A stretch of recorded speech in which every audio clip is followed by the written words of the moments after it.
Hola mis queridos y mis queridas, qué bendición poder estar aquí conversando con ustedes hoy. Soy Alice Teresina Vasconcelos, tengo 73 años bien vividos y vivo en Lajeado, en Río Grande do Sul. Saben, la vida tiene estas cosas. Cuando era joven, nunca imaginé que un día estaría aquí, abriendo mi corazón para tantas personas a través de un aparatito de estos. Hoy soy psicóloga jubilada, pero continúo atendiendo a algunas personas aquí en la comunidad, principalmente mujeres que han pasado por situaciones difíciles. Tengo un rinconcito especial en mi casa, una salita acogedora con 2 sillones de cuero marrón que mi difunto marido me regaló cuando me gradué, ya con 42 años. Allí, entre una conversación y otra, entre un tereré y un mate dulce, voy ayudando a estas personas a encontrar su fuerza interior, así como yo encontré la mía. Comencé a ayudar a otros por casualidad. Después de graduarme, monté un consultorio pequeño en el centro de la ciudad. Al principio, era solo para complementar los ingresos de la familia, pero pronto percibí que cada historia que escuchaba, cada lágrima que secaba, era como un pedacito de mi propia historia siendo curada. Es como decimos aquí en el sur: quien calienta al otro se calienta a sí mismo en el invierno de la vida. Estoy aquí en mi porche con vista al río Tacuarí, allá abajo, mis pajaritos cantando en el jardín y el aroma de mi café recién colado al lado. De aquí puedo ver el campanario de la iglesia matriz, donde me casé con mi Tadeu. Que Dios lo tenga. Tengo una vida tranquila hoy, gracias a Dios. Antes de continuar con mi historia, quisiera pedirles un favorcito.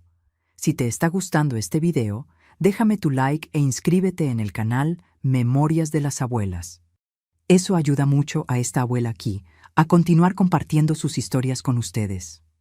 Y ustedes, mis queridos y mis queridas, que me están viendo ahora, cuéntenme aquí en los comentarios de qué ciudadita me están viendo y a qué horita del día encontraron este video. ¿De mañanita con el café? ¿Después de la comida o ya de nochita cuando las sombras comienzan a caer? Yo siempre leo todos los comentarios y me da tanta alegría saber de dónde son ustedes y cuándo se toman un tiempito del día para escuchar las historias de esta abuela aquí. Cuéntenme, ¿viste? Vamos a crear una cadena de cariño. Hoy voy a contarles una historia difícil, pero necesaria. Una historia sobre cómo a veces, incluso en el momento más oscuro de nuestras vidas, puede surgir una luz.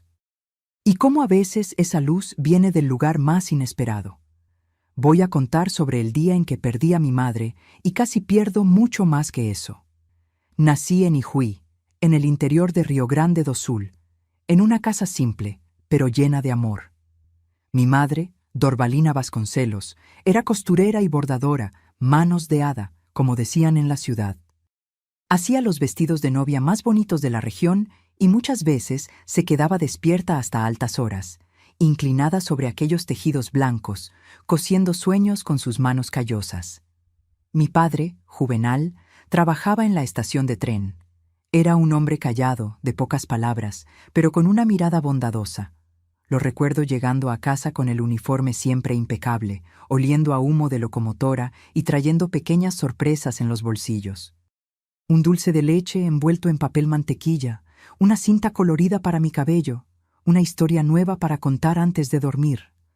Éramos solo nosotros 3 en la casa pequeña de madera, en la calle de las Higueras. Mis padres intentaron tener más hijos, pero Dios quiso que yo fuera hija única. Eso hacía que yo fuera el centro de atención, la niña de los ojos de ambos. Mi padre siempre decía: Alicia es pequeña de tamaño, pero grande de corazón. Y era verdad. Siempre fui menudita, pero con una energía que no me cabía dentro. Nuestra rutina era simple. Nos despertábamos con el canto de los gallos aún en la oscuridad. Mi madre encendía la estufa a leña y luego el aroma de café fresco invadía la casa. Mi padre salía temprano para la estación y yo ayudaba a mi madre a organizar los tejidos e hilos antes de ir a la escuela. Por la tarde, después de las clases, jugaba en el patio con los otros niños del vecindario, Celina, Bento y Mirtes, mientras mi madre cosía en el porche siempre vigilándonos.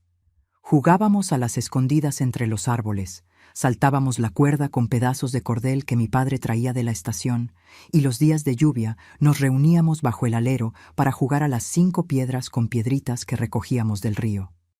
En invierno, que era riguroso en Ijuí, mi madre hacía vino caliente para los adultos y chocolate caliente para nosotros, los niños.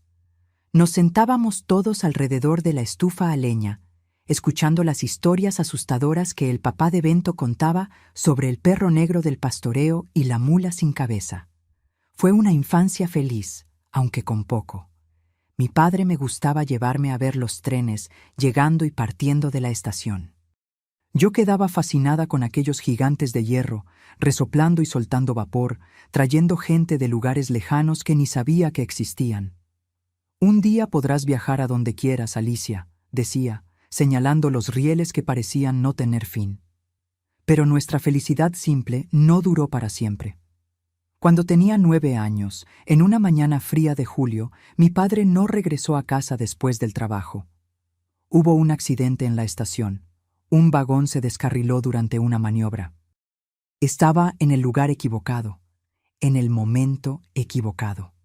Fue todo muy rápido, dijeron sus compañeros. Ni sufrió. Intentaron consolar a mi madre, pero ella sufrió. Nosotros sufrimos.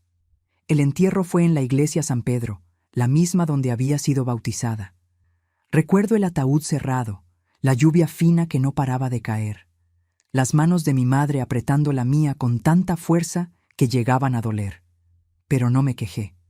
Sabía que ella necesitaba aferrarse a algo para no desmoronarse ahí mismo. Los años siguientes fueron difíciles. Mi madre pasó a coser aún más, aceptando cualquier encargo para mantenernos. Yo ayudaba como podía, entregando las ropas listas, organizando los materiales, incluso aprendiendo algunos puntos básicos de bordado. Nuestras noches se volvieron silenciosas, sin las historias de mi padre. A veces me despertaba en medio de la noche y encontraba a mi madre llorando bajito sobre las costuras, creyendo que no me daba cuenta. Fue entonces que Antero apareció en nuestras vidas. Llegó un día a nuestra puerta queriendo encargar una camisa para una boda. Era un hombre alto, de hombros anchos, con una presencia que parecía ocupar todo el espacio de nuestra pequeña sala. Tenía el cabello canoso bien peinado y siempre andaba con zapatos brillando de tan pulidos. Era comerciante de ganado, viajaba por toda la región. Volvía varias veces, siempre con un nuevo pedido para mi madre. Y pronto, no era solo por las costuras que volvía. Al principio parecía gentil. Traía regalos, un corte de tejido fino para mi madre, una muñeca de porcelana para mí. Elogiaba su trabajo. Decía que nunca había visto manos tan talentosas. Para mí, traía caramelos de la ciudad grande y contaba historias de sus viajes. Pero había algo en su mirada que me incomodaba, incluso a esa edad. Cuando miraba a mi madre, sus ojos brillaban de una manera extraña, como si ella fuera uno de los animales que negociaba en las ferias. Poco a poco, Antero fue ocupando más y más espacio en nuestras vidas. Comenzó a cenar regularmente con nosotros, luego a pasar los domingos en nuestra casa. Arreglaba las cosas rotas, cambió las tejas que dejaban pasar agua cuando llovía fuerte, pintó las paredes descascaradas. Mi madre sonreía de nuevo, y era bueno verla así. Pero para mí, algo no parecía correcto. Era como si una sombra hubiera entrado a nuestra casa junto con él. Cuando tenía 12 años, mi madre me llamó para una conversación seria. Antero le había propuesto casamiento y ella había aceptado. Nos vamos a mudar a Lajeado, donde él tiene una casa más grande, explicó, los ojos brillando con una esperanza que no veía desde que mi padre estaba vivo. Tendrás tu propio cuarto. Irás a una escuela mejor. Tendremos una nueva oportunidad, hija. Quería estar feliz por ella, pero una parte de mí sentía que estábamos traicionando la memoria de mi padre. Y había esa inquietud siempre que Antero estaba cerca, algo que no conseguía explicar, pero que hacía que mi estómago se apretara. Sin embargo, viendo la sonrisa de mi madre después de tanto sufrimiento, tragué mis temores e intenté convencerme de que todo estaría bien. La boda fue simple en la iglesia de la ciudad, solo con algunos amigos cercanos y parientes de Antero. Luego, hicimos las maletas y nos mudamos a Lajeado.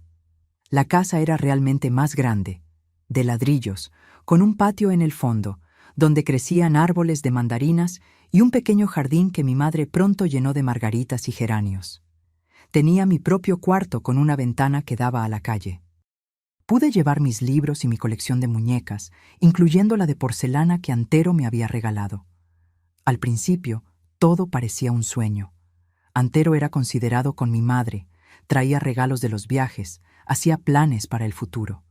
Pero poco a poco comencé a notar cambios pequeños al principio, casi imperceptibles, como la manera en que criticaba el condimento de la comida, o cómo fruncía el ceño cuando mi madre hablaba con algún vecino. Fue cuando cumplí 13 años que las cosas comenzaron a ponerse realmente diferentes. Ni mi madre ni yo podríamos imaginar cuánto cambiaría nuestra vida a partir de ahí. Recuerdo como si fuera hoy mi cumpleaños de 13 años. Mi madre, incluso con la salud no muy buena, había preparado un bizcocho de naranja con cobertura de chocolate, mi favorito. Cantamos «Feliz cumpleaños», solo nosotros tres en la mesa de la cocina. Antero me regaló un par de zapatos nuevos, de esos de jovencita, con un pequeño tacón. «Ya estás volviéndote mujercita, Alicia», dijo con una mirada que me hizo sentir un escalofrío en la espina dorsal. Fue por esa época que comencé a notar cómo los ojos de Antero me seguían por la casa. Al principio, pensé que era solo imaginación mía. Después de todo, estaba casado con mi madre. Era como un padre para mí, ¿no? Pero había algo en esa mirada que me hacía sentir sucia, como si estuviera haciendo algo malo, incluso cuando solo estaba leyendo un libro o ayudando a mi madre en la cocina. En ese mismo mes, mi madre comenzó a quejarse de dolores en la espalda. Al principio, creíamos que era solo cansancio. Pasaba horas inclinada sobre las costuras, incluso después de que nos mudamos a Lajeado.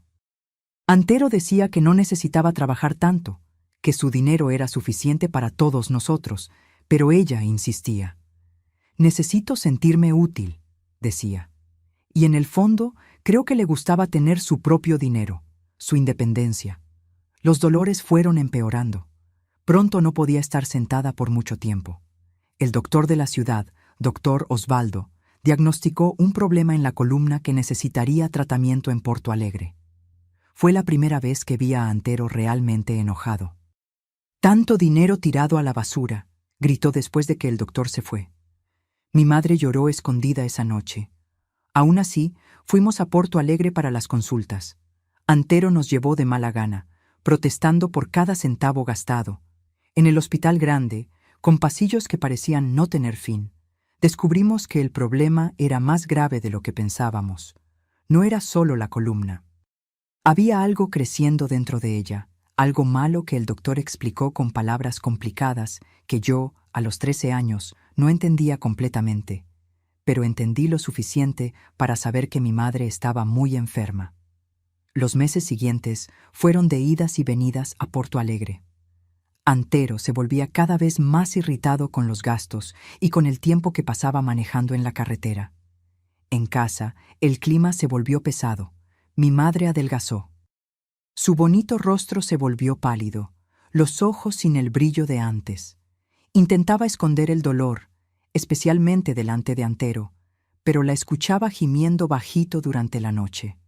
Fue en esa época que Antero comenzó a beber más. Llegaba tarde a casa, oliendo a aguardiente y cigarro.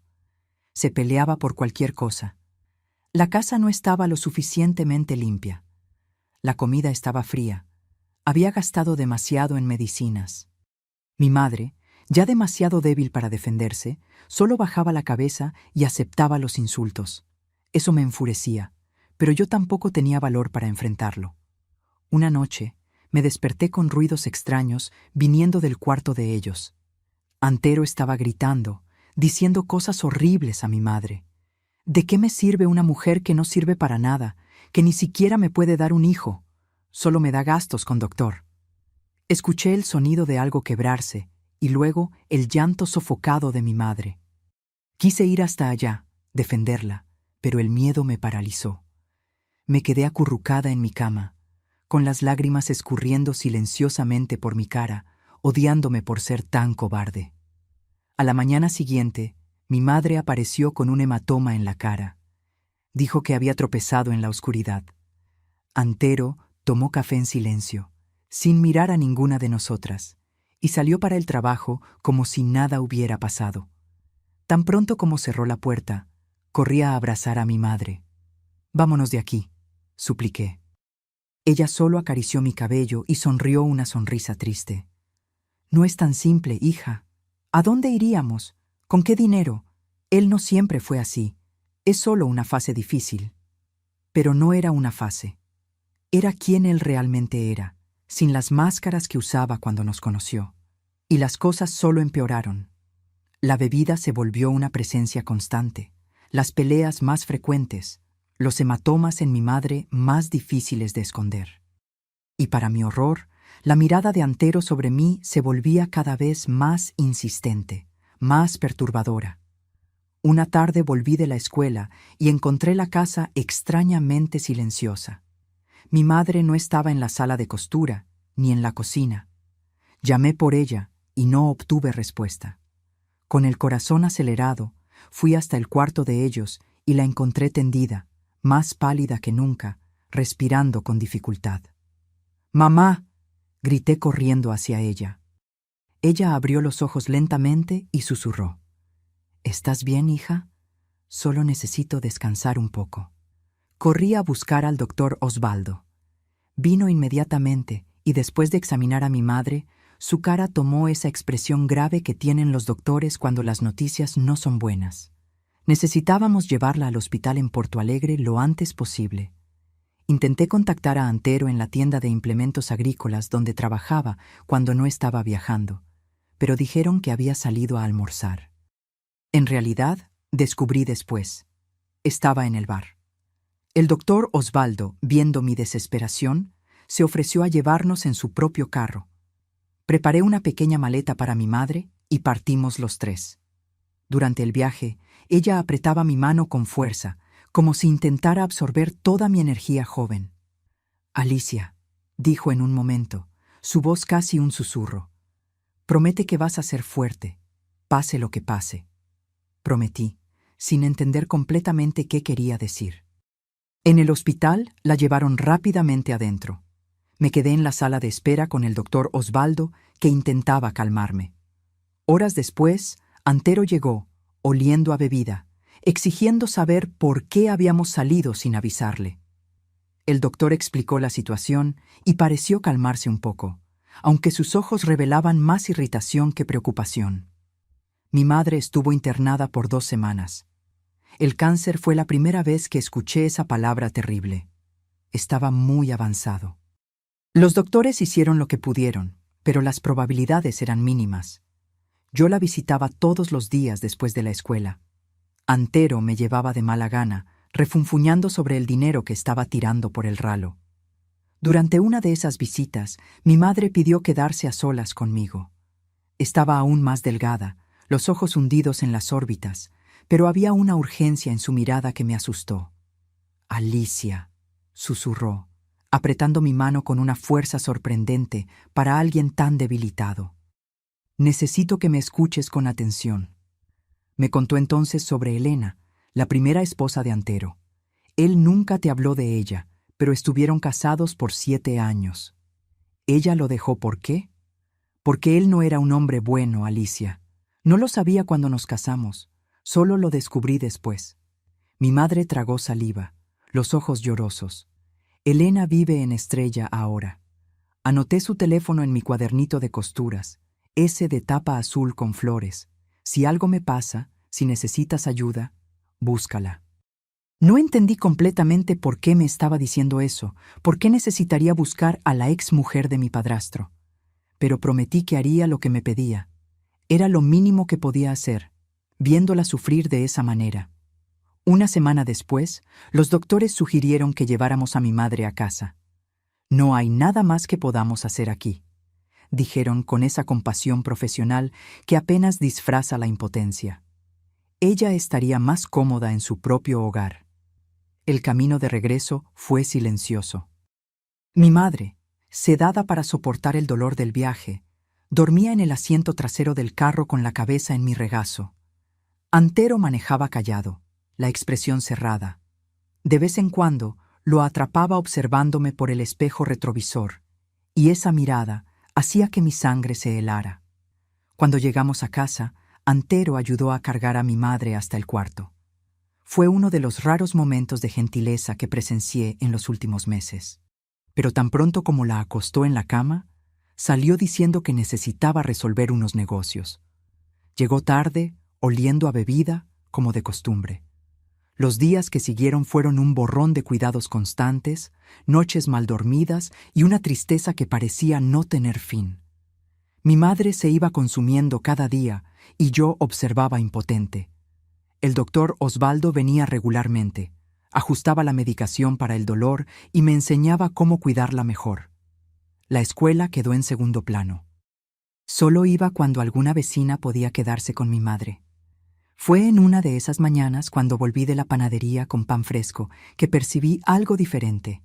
La casa estaba demasiado silenciosa. Corrí al cuarto de mi madre y la encontré tan serena, tan pálida, tan inmóvil. ¡Mamá!, llamé, la voz temblando. No hubo respuesta. Toqué su cara y estaba fría.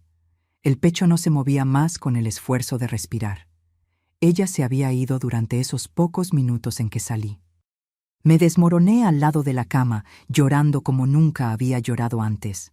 Lloré hasta que mis ojos ardieron, hasta que mi garganta dolió, hasta que sentí que no había más lágrimas para derramar. Así es como Antero me encontró cuando llegó a casa horas después. Miró el cuerpo de mi madre, luego a mí, y no dijo una palabra. Solo agarró el teléfono y llamó al doctor Osvaldo. Lo que pasó después sería el comienzo de la mayor pesadilla de mi vida. Una pesadilla que no podría haber imaginado, ni siquiera en mis sueños más sombríos. Las horas después de la muerte de mi madre pasaron como en un sueño malo. El doctor Osvaldo vino, examinó el cuerpo y firmó el certificado de defunción. Apretó mi hombro gentilmente y susurró: «Sé fuerte, niña. Tu madre ya no está sufriendo». Antero se mantuvo distante, resolviendo asuntos prácticos con una frialdad que me asustaba. No vi una sola lágrima en sus ojos. El velatorio fue organizado en la capilla de la iglesia matriz de Lajeado, la misma iglesia donde años antes mi madre se había casado con Antero, llena de esperanzas por un futuro mejor. Ahora su cuerpo descansaba en un ataúd simple, rodeado de pocas flores. No teníamos muchos amigos en la ciudad. La enfermedad de mi madre nos había aislado aún más en los últimos años. Algunas vecinas aparecieron, murmurando palabras de consuelo que no conseguían atravesar la barrera de mi dolor. Me senté en un banco en la primera fila, observando el rostro sereno de mi madre. Parecía finalmente en paz, libre del sufrimiento que la había consumido durante tanto tiempo. Antero recibía los pocos presentes con esa dignidad forzada, aceptando condolencias como si fuera el único que sufría una pérdida. Al final de la tarde, cuando el sol comenzaba a ponerse, las personas se fueron yendo. Pronto solo quedábamos yo, Antero, y el empleado de la funeraria, que se quedaría de vigilancia durante la noche. Antero se acercó y dijo con voz controlada: «Voy a casa a bañarme y traer algo para comer. ¿Quieres venir conmigo o prefieres quedarte?» No conseguí soportar la idea de dejar a mi madre, incluso sabiendo que ella ya no estaba allí. «No, está bien, voy a quedarme», respondí sin mirarlo. Él asintió y se fue. El empleado de la funeraria, un señor mayor con ojos gentiles, me trajo un vaso de agua y una silla más cómoda. «La señorita necesita descansar un poco», dijo. Su madre no querría verla así, desvaneciéndose. Las horas pasaron lentamente. Recé, lloré. Recordé los momentos felices con mi madre, cuando me enseñaba a bordar, cuando cantaba bajito mientras cocinaba, cuando me contaba historias antes de dormir. En algún momento, exhausta por el peso del dolor, me dormí en la silla. Me desperté sobresaltada con la mano de Antero en mi hombro. «Vámonos a casa», dijo. «El entierro será temprano mañana. Necesitas descansar en una cama de verdad». Miré una última vez el ataúd, donde mi madre descansaba, y de mala gana seguía a Antero hasta el carro. La noche estaba fría, típica del invierno sureño, y el cielo lleno de estrellas parecía indiferente a mi dolor. El camino a casa fue hecho en silencio. Yo estaba sumida en mis pensamientos, en mi duelo. Antero manejaba concentrado, los nudillos de sus dedos blancos de tanto apretar el volante. Cuando llegamos, noté algo extraño. Había parado para comprar más bebida. Varias botellas de aguardiente estaban en el asiento trasero. Entramos a la casa que ahora parecía demasiado grande, demasiado vacía, sin la presencia de mi madre.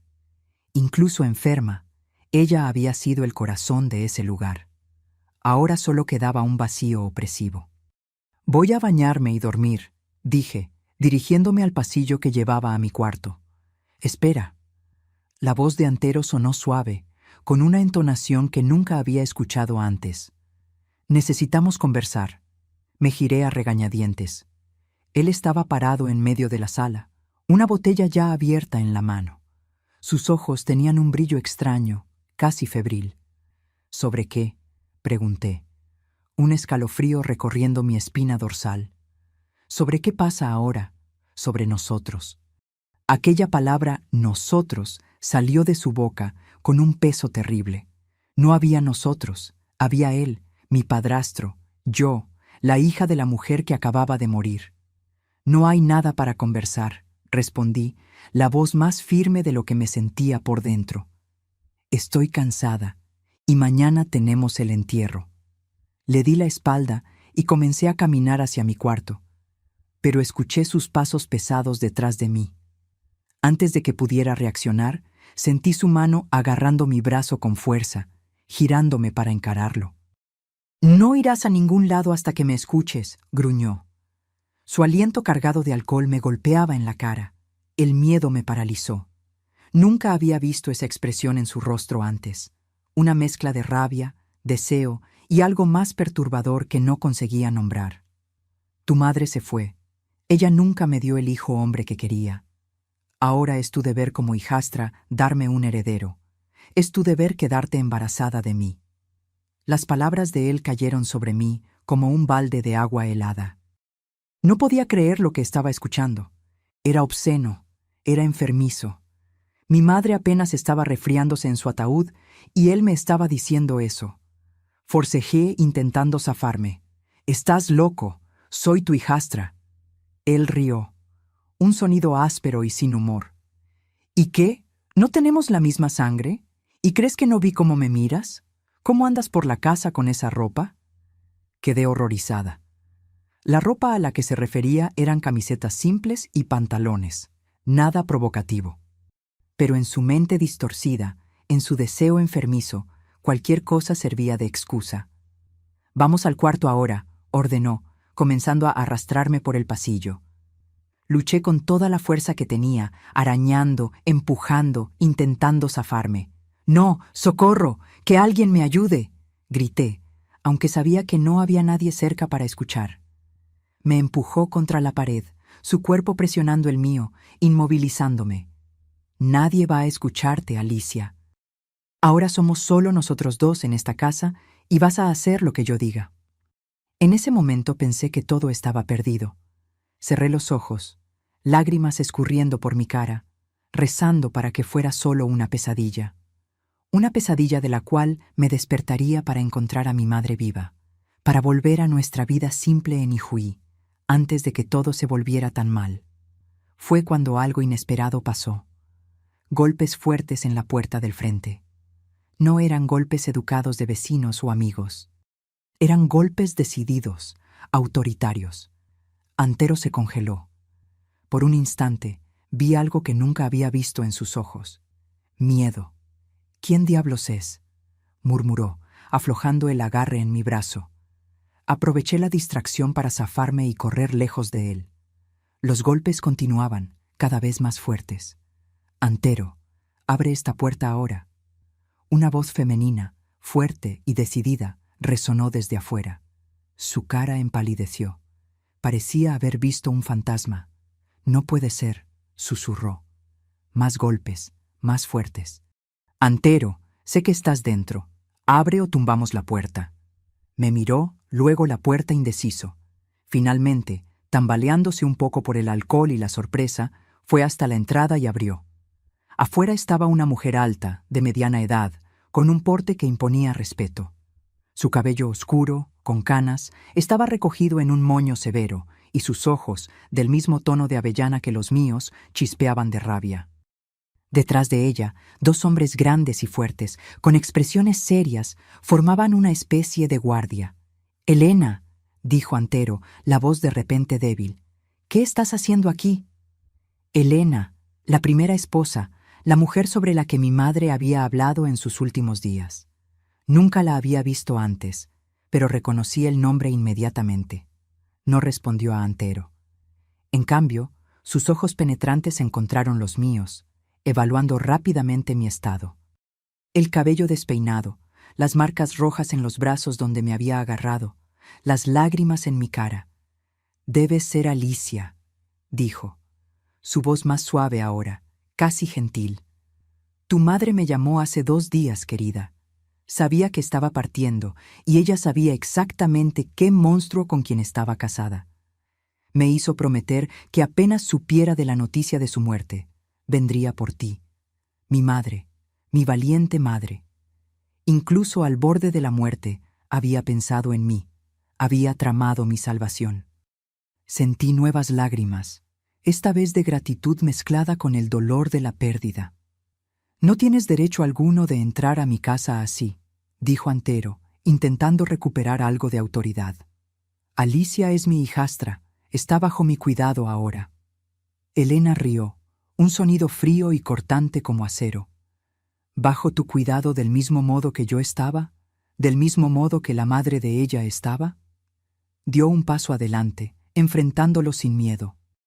«¿Crees que no sé qué pasó con tus otras esposas, con las otras muchachas que intentaste guardar?»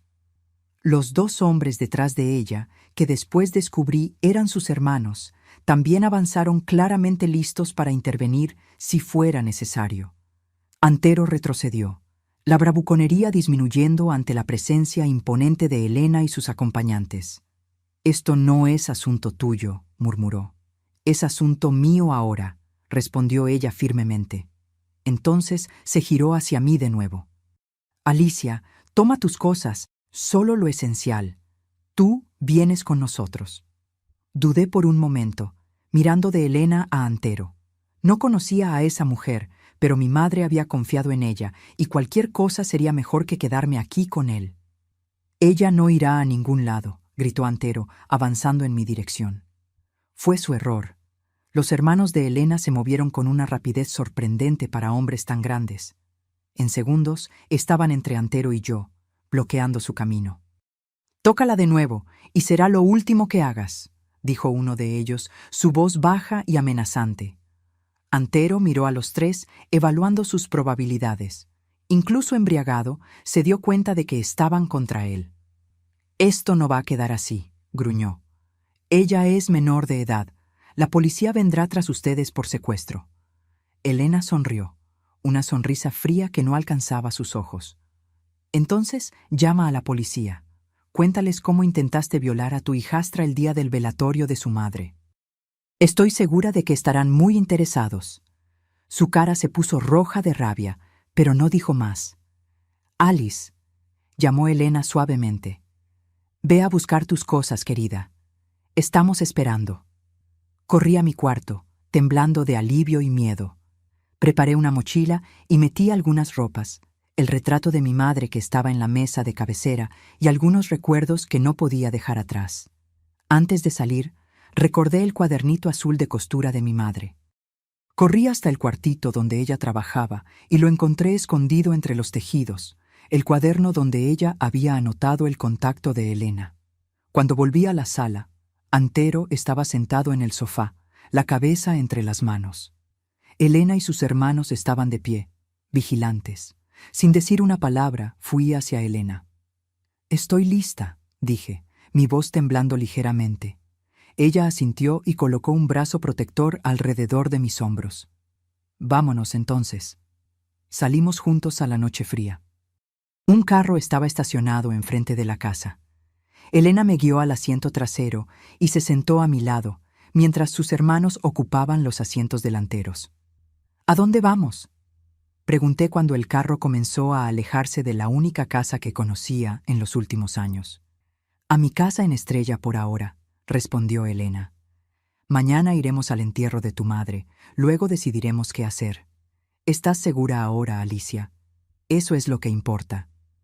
Miré por la ventana trasera la casa que se volvía cada vez más pequeña a la distancia. Dentro estaba el hombre que casi destruye mi vida. Y en algún lugar, tal vez mirando por mí desde otro plano, estaba mi madre, que incluso en sus últimos momentos había encontrado una manera de protegerme. Esa noche lloré hasta quedarme dormida por la madre que había perdido y por la vida que casi me habían robado. Pero por primera vez en mucho tiempo, no lloré de miedo.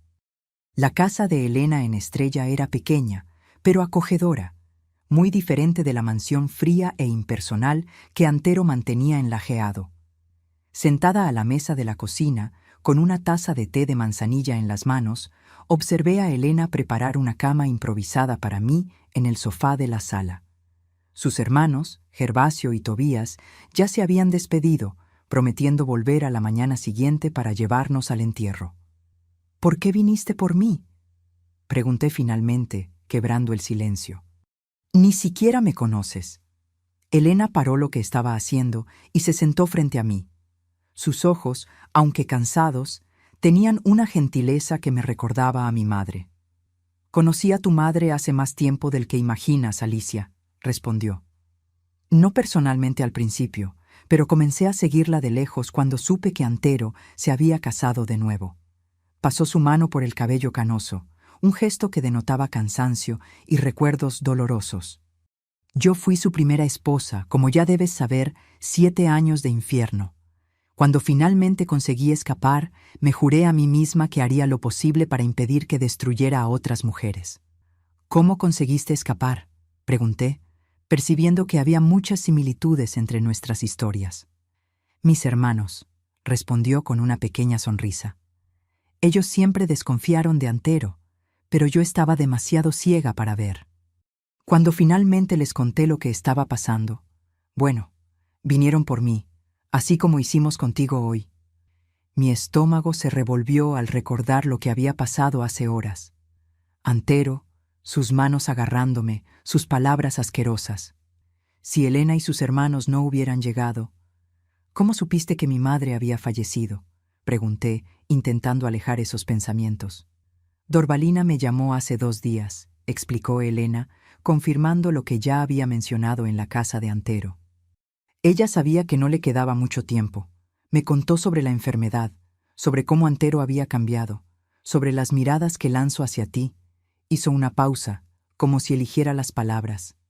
Tu madre era una mujer mucho más fuerte de lo que aparentaba, Alicia. Ella aguantó tanto por ti. Las lágrimas comenzaron a escurrir por mi cara. ¿Pero por qué no huyó antes? ¿Por qué no me sacó de esa casa cuando se dio cuenta de cómo era él? Elena suspiró. El miedo hace cosas terribles con nosotros. Paraliza, hace creer que no hay salida. Y en el caso de tu madre, la enfermedad complicó todo. Ella dependía de él para los tratamientos, para los medicamentos. Asentí, entendiendo mejor ahora por qué mi madre había aguantado tanto. ¿Cómo la conociste personalmente? Después de que me llamó la primera vez, hace algunos meses, comencé a visitarla cuando Antero viajaba. Estábamos planeando sacarte a ti y a ella de allá, pero su salud empeoró rápidamente. Elena extendió la mano sobre la mesa y sostuvo la mía. Su último pedido fue que prometiera salvarte, Alicia. Y yo prometí. Más lágrimas. Mi madre, incluso muriendo, había pensado en mi seguridad. Había tramado mi salvación en los bastidores, sabiendo que no estaría presente para protegerme. Esa noche, tumbada en el sofá de la sala de Elena, con una manta calientita sobre mí, no conseguí dormir. Mi mente estaba repleta de imágenes. Mi madre consumiéndose en el hospital, Antero me acorralando contra la pared, Elena apareciendo como una salvadora angélica en la puerta de la casa, y principalmente la imagen del cadáver de mi madre sereno en el ataúd, sin saber que su último plan había funcionado perfectamente. A la mañana siguiente, nos vestimos de negro y fuimos al cementerio de Lajeado. Mi corazón latía fuerte al pensar en la posibilidad de encontrar a Antero de nuevo. Pero Elena me aseguró que sus hermanos no lo dejarían acercarse. El entierro fue simple y rápido. Para mi sorpresa, Antero no apareció. Más tarde, Elena me contó que probablemente estaba con miedo de enfrentar a sus hermanos de nuevo, o tal vez temía que contara a alguien lo que había pasado. Solo unas pocas personas comparecieron. El doctor Osvaldo, 2 vecinas ancianas y una pareja que reconocí vagamente como antiguos amigos de mis padres en Ijuí. Me quedé allí frente al ataúd, siendo bajado a tierra, sintiéndome completamente perdida. ¿Qué sería de mí ahora? ¿A dónde iría? ¿Qué haría de mi vida? Después de la ceremonia, cuando todos ya se habían ido, me quedé unos minutos más frente a la tumba recién cerrada. «Gracias, mamá», susurré. «Me salvaste. Prometo que voy a ser fuerte, como pediste». Cuando volvimos a la casa de Elena, una sensación extraña se apoderó de mí. Una mezcla de alivio por estar lejos de Antero y un vacío profundo por la pérdida de mi madre. Me senté en el pequeño porche de los fondos, observando el patio bien cuidado, donde algunas gallinas escarbaban perezosamente. Fue cuando tuve un colapso. Toda la tensión, todo el miedo, todo el dolor que había estado conteniendo explotó de una vez. Comencé a temblar incontrolablemente, sollozando tan fuerte que apenas podía respirar. Elena vino corriendo, alarmada por mis gritos. «Alicia, ¿qué pasó?», preguntó, arrodillándose a mi lado y abrazándome. «No sé qué hacer ahora», conseguí decir entre sollozos. «No tengo a nadie, no tengo a dónde ir, no tengo dinero, no terminé los estudios». Elena me abrazó más fuerte, meciéndome gentilmente como si fuera una niña pequeña. «Está bien, me tienes a mí ahora. Puedes quedarte aquí el tiempo que necesites». Esas palabras, dichas con tanta convicción, fueron como un bálsamo para mi alma herida. Pero una parte de mí aún dudaba, aún tenía miedo. «¿Por qué?», pregunté, apartándome para mirarla a los ojos. «¿Por qué harías esto por mí? Ni siquiera me conoces bien». Ella sonrió, una sonrisa triste. «Porque nadie hizo eso por mí cuando tenía tu edad. Porque tu madre me pidió y porque es lo correcto hacer». Secó mis lágrimas con los pulgares. «Además, no estoy ofreciendo caridad, Alicia. Estoy ofreciendo una oportunidad, una chance de recomenzar, de construir tu propia vida lejos de su sombra». Esa noche tuve una pesadilla terrible. Soñé que estaba de vuelta en la casa en Lajeado, que Antero me había encontrado, que estaba arrastrándome al cuarto mientras yo gritaba pidiendo ayuda. Me desperté gritando, bañada en sudor frío. Elena vino corriendo de su cama y me encontró en el sofá, acurrucada como un animal herido. «Fue solo un sueño», murmuró, sentándose a mi lado y sosteniendo mi mano. «Él no puede lastimarte ahora». Pero ambas sabíamos que no era verdad. Antero era aún una amenaza. Él sabía dónde vivía Elena. Podría venir tras de mí en cualquier momento. «Necesito irme», dije, mi voz temblorosa. «Lejos, a un lugar donde él nunca pueda encontrarme». Elena se quedó en silencio por algunos instantes, pensativa. «Tengo una hermana en Porto Alegre», dijo finalmente. «Ella tiene una pensión para muchachas. Tal vez podrías quedarte allá por un tiempo, retomar los estudios». La idea de recomenzar en una ciudad grande, donde Antero no me encontraría fácilmente, era tentadora, pero el miedo aún estaba allí, muy arraigado. ¿Y si me busca allá?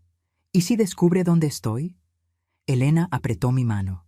«No va a hacerlo. Mis hermanos van a tener una conversación seria con él mañana. Y además, estarás rodeada de otras personas. No estarás sola». A la mañana siguiente, mientras tomábamos café, Elena me presentó un plan más detallado. Su hermana, Zenaida, administraba una pensión para muchachas estudiantes y trabajadoras en Porto Alegre, cerca de la Avenida Independencia. Era un lugar seguro, bien ubicado, donde yo podría quedarme mientras retomaba mis estudios. «Podemos ir mañana mismo, si quieres», dijo. Llamé a Zenaida anoche y ella dijo que tiene un cuarto vacío. La idea de partir tan rápidamente me asustó y al mismo tiempo me dio esperanza. «¿Pero cómo voy a pagar?», No tengo dinero. Tu madre dejó algo para ti, dijo Elena, levantándose y yendo hacia un armario en la sala. Volvió con un sobre. Me lo dio en la última vez que nos encontramos. Dijo que era para ti, para un recommencement. Abrí el sobre con manos temblorosas.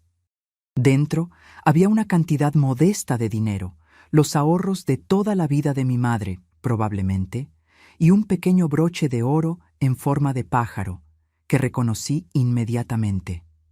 Era una herencia familiar que mi abuela le había dado a mi madre el día de su boda con mi padre. Junto había una nota escrita con la caligrafía delicada de mi madre, ya un poco temblorosa por la enfermedad. Mi querida Alicia, si estás leyendo esto, es porque ya no estoy aquí para protegerte. Perdóname por no haber sido lo suficientemente fuerte para sacarnos de esa situación antes. Perdóname por no poder verte crecer y volverse la mujer maravillosa que sé que serás. Este dinero no es mucho, pero espero que sea suficiente para un nuevo comienzo. Y el broche. Guárdalo con cuidado, como un recordatorio de que, sin importar a dónde vaya, siempre estaré cuidándote.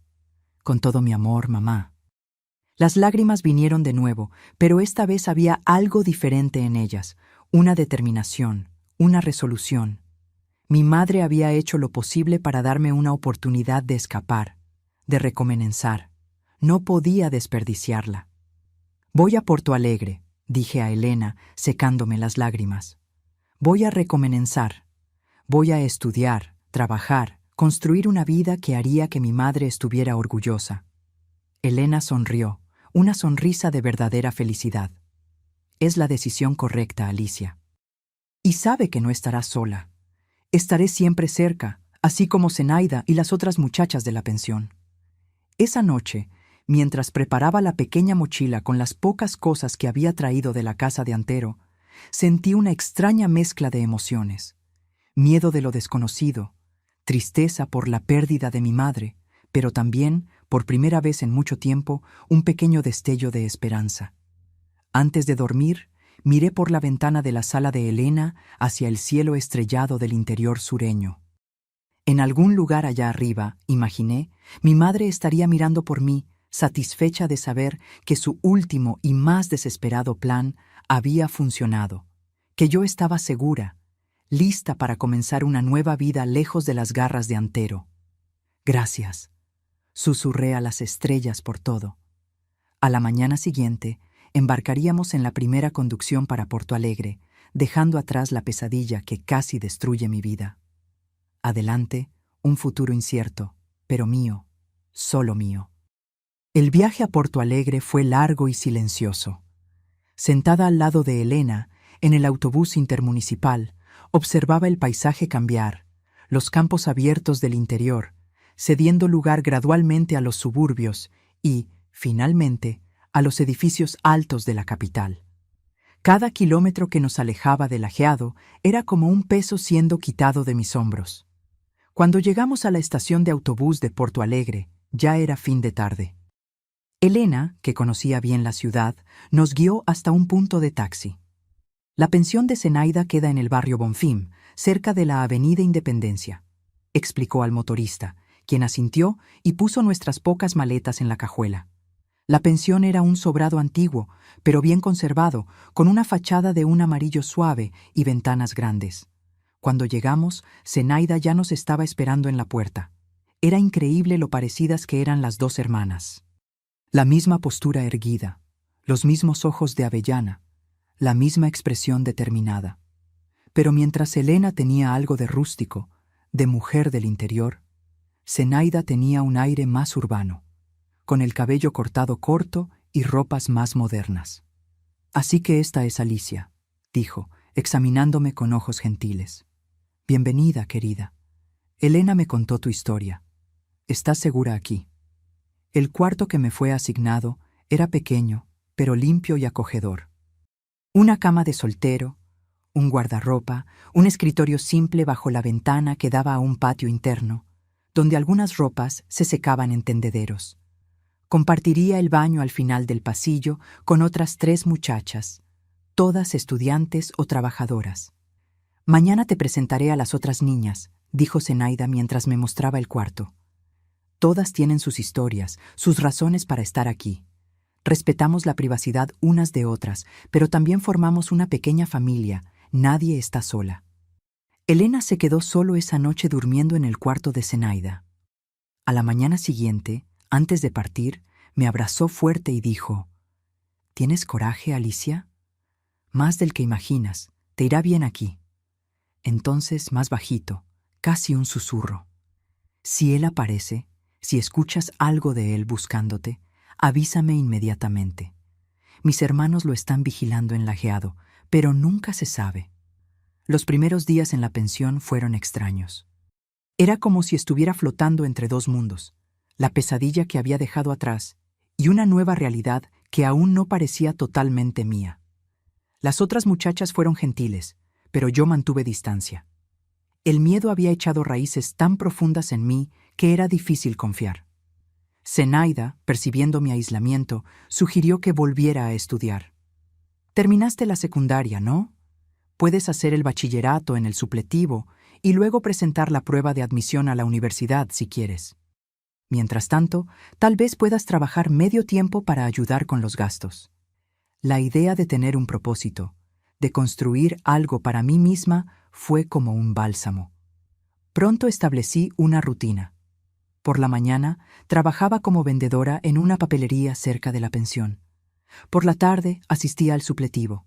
Por la noche, estudiaba en mi pequeño cuarto, escuchando por la radio las noticias del país y la música que estaba de moda. Las semanas se convirtieron en meses y los meses en años. Lentamente, la herida abierta por la muerte de mi madre y el terror vivido con Antero comenzó a cicatrizar. No desapareció nunca, nunca desaparecería completamente, pero se convirtió en algo que yo podía cargar sin que me destruyera. En 1974, 4 años después de mi llegada a Porto Alegre, presenté examen de admisión para psicología. No era una elección aleatoria. Durante esos años había observado cómo muchas de las muchachas que pasaban por la pensión de Zenaida cargaban traumas similares al mío: violencia doméstica, abandono, abusos de todo tipo. Quería entender mejor el sufrimiento humano, no solo para dar sentido al mío, sino para, quizás, algún día poder ayudar a otros a atravesar sus dolores. Para mi sorpresa y alegría, fui aprobada. Cuando recibí la noticia, Zenaida me abrazó con lágrimas en los ojos. «Tu madre estaría tan orgullosa», dijo. También lloré, pensando en cómo mi madre había sacrificado todo, incluso su propia vida, para darme esa oportunidad. Fue en la universidad donde conocí a Tadeu. Era estudiante de Derecho, algunos años mayor que yo, con una sonrisa gentil y ojos que parecían ver a través de las personas. Nos conocimos en la biblioteca central cuando ambos buscábamos los mismos libros para trabajos diferentes. Lo que comenzó como una colaboración académica pronto se transformó en amistad y eventualmente en algo más. Al principio tuve miedo. Cada vez que Tadeu se acercaba, que su toque rozaba mi piel, mi cuerpo entero se endurecía, memorias de Antero invadían mi mente. Pero Tadeu era paciente. «No tengo prisa», decía. «Tenemos todo el tiempo del mundo». Un día, finalmente, le conté toda mi historia. Estábamos sentados en una banca en el Parque de la Redención, observando a las parejas que paseaban de la mano, los niños que corrían tras cometas. Hablé sobre la muerte de mi padre, sobre el matrimonio de mi madre con Antero, sobre los años de miedo y tensión, sobre la enfermedad que consumió a mi madre, sobre el horror de esa noche después del velatorio. Hablé sobre Helena, sobre Zenaida, sobre la fuga a Porto Alegre. Hablé sobre todo sin esconder nada. Cuando terminé, estaba exhausta, como si hubiera corrido una maratón. Miré a Tadeu, esperando ver en sus ojos asco, piedad o peor, discrepancia. Pero todo lo que vi fue compasión y un respeto profundo. Tomó mi mano, gentilmente, sin presión alguna, y dijo: «Gracias por confiarme tu historia. Eres la persona más valiente que he conocido». En ese momento, algo se quebró dentro de mí, no de manera mala, sino como una represa que finalmente cede, liberando aguas largo tiempo represadas. Lloré como no había llorado desde la muerte de mi madre, pero eran lágrimas diferentes, no solo de dolor, sino también de alivio, de liberación. Tadeu me abrazó mientras yo lloraba y, por primera vez, no sentí miedo a su toque. Al contrario, me sentí segura, anclada, y supe entonces que, a pesar de todas las cicatrices, aún era capaz de amar y ser amada. Nuestro noviazgo progresó lentamente, respetando mis tiempos y mis miedos. Tadeu nunca me presionó, nunca exigió más de lo que yo podía dar. Y poco a poco fui reaprendiendo a confiar, a abrirme, a vivir sin el miedo constante que había sido mi compañero durante tantos años. En 1978, cuando estaba en mi último año de universidad, Tadeu me pidió que me casara con él. Fue algo simple, sin grandes gestos o declaraciones dramáticas. Estábamos cenando en un pequeño restaurante italiano cerca de la pensión cuando dijo: «Alicia, quiero construir una vida contigo. ¿Quieres casarte conmigo?». Dije: «Sí», sin dudar. Y ese mismo año nos casamos en una ceremonia simple en la notaría con Zenaida, Elena y algunas amigas de la pensión como testigos. No teníamos mucho dinero, yo aún estudiaba y Tadeu acababa de graduarse, pero éramos felices en nuestro pequeño apartamento alquilado en el barrio Santana. En cuanto a Antero, nunca lo volví a ver. Elena me contó años después que había vendido todo en Lajeado y se había mudado a Mato Grosso. «Es mejor así», dijo, «demasiado lejos para preocuparnos». Y así fue que me liberé de las garras de ese hombre que casi destruye mi vida. No fue de una vez, no fue en un único momento heroico. Fue un proceso lento, doloroso, lleno de retrocesos y momentos de desesperación. Pero paso a paso, con la ayuda de personas que realmente se importaban por mí, Elena, Zenaida, Tadeu, conseguí reconstruir mi vida a partir de las cenizas, y en todo ello sentía la presencia de mi madre, no como un fantasma, sino como una fuerza gentil guiando mis pasos.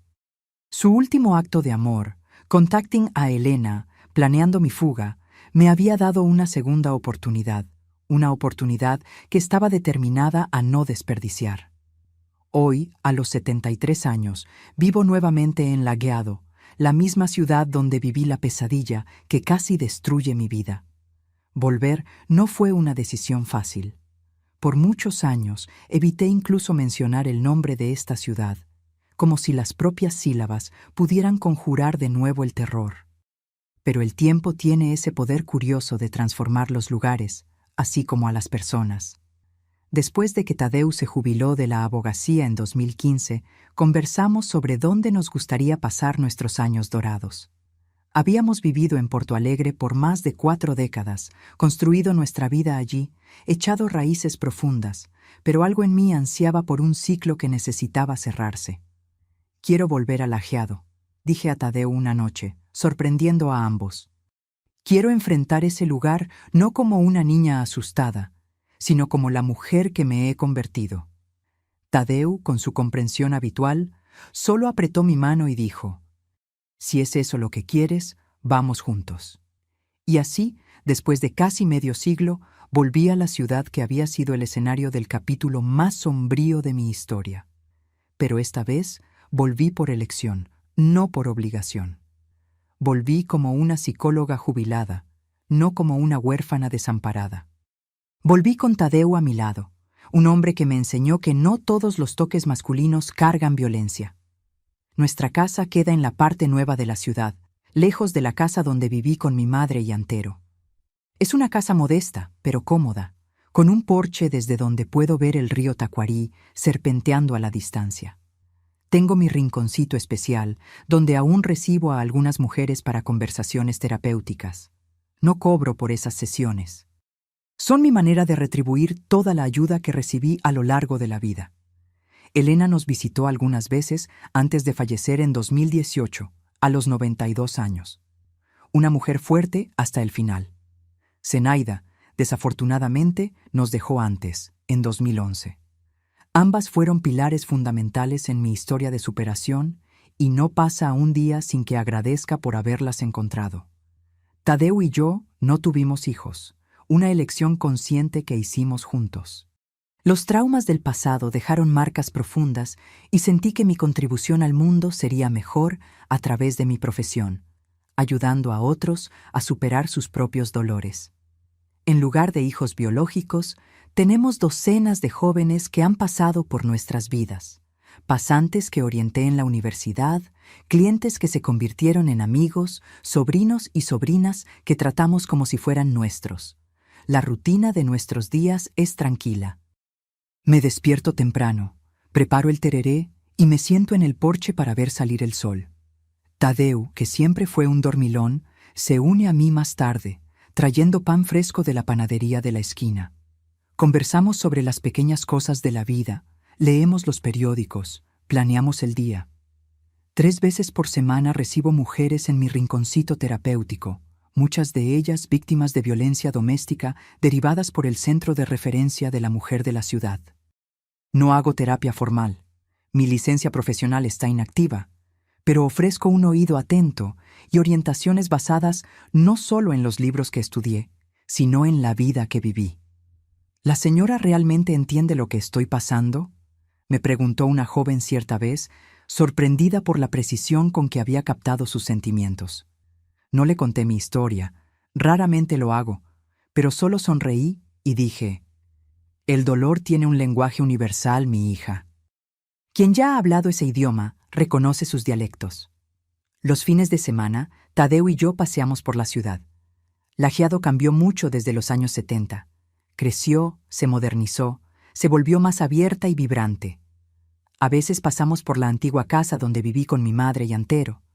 Fue reformada y pintada de azul, ahora albergando a una familia joven.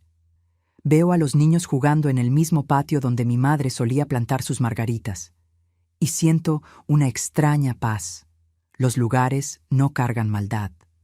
Son las personas que los habitan quienes determinan su energía. Una vez al mes, voy al cementerio a visitar la tumba de mi madre. Llevo margaritas, sus flores favoritas, y converso con ella en silencio, contando sobre mi vida, sobre las mujeres a las que he ayudado, sobre la ciudad que ahora es un lugar de sanación, no de dolor. Siento que ella me escucha y se alegra de ver que su sacrificio final no fue en vano. La vida me ha enseñado que las cicatrices que cargamos no desaparecen completamente, pero podemos elegir transformarlas en fuente de fuerza y sabiduría.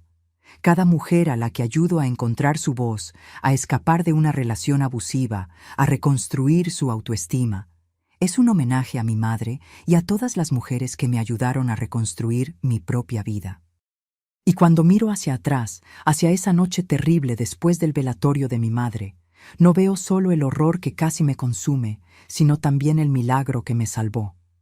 El último acto de amor de una madre que, incluso sabiendo que no estaría allí para protegerme, encontró una manera de asegurar mi seguridad.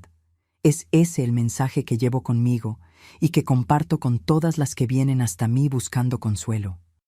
La esperanza puede nacer incluso en los lugares más improbables, y a veces son justamente nuestras heridas más profundas las que nos capacitan para ayudar a otros a cicatrizar las suyas. Saben, mis queridos, después de todos estos años, aprendí que el mayor poder que tenemos no es olvidar el pasado, sino transformarlo en algo que tenga sentido, que tenga propósito. Cada cicatriz que cargamos puede convertirse en un puente para alcanzar a alguien que aún está del otro lado del dolor, perdido y sin esperanza. Si estás pasando por un momento oscuro ahora, si sientes que las paredes se cierran a tu alrededor, quiero que sepas, no estás solo. Y más importante, no necesitas enfrentar esto solo. El socorro puede venir de los lugares más inesperados, como vino para mí a través de Elena, la exesposa del hombre que casi destruye mi vida. Una de las lecciones más preciosas que aprendí es que siempre debemos buscar ayuda.